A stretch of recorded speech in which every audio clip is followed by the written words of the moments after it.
Plano ng Senate Blue Ribbon Committee na imbestigahan ang mga umano'y irregularidad sa mga infrastructure projects sa Taguig City. Ito ay matapos maisumiti ni Senator Panfilo Lacson sa Office of the Ombudsman ang mga dokumento kaugnay nito. Una na ang tinawag ni Senate Minority Leader Alan Peter Cayetano na malicious o malisyoso ang hakbang ng kapwa-senador dahil tanging Taguig lamang umano ang iimbestigahan sa halip na isama ang iba pang mga lugar sa bansa.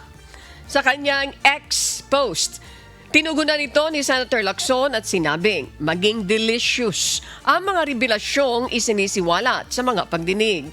Ayon kay Senator Lacson, ilalahad sa Blue Ribbon hearings ang katotohanan sa 5 case studies na maaring maging batayan ng mga kasong plunder, malversation at paglabag sa anti-graft law.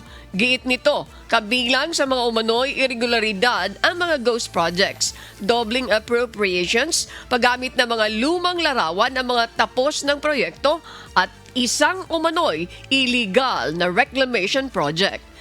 Tinatayang umaabot na sa 14.4 billion pesos ang halaga ng mga infrastructure projects sa Taguig mula 2020 hanggang 2025 na umano'y may mga anomalya.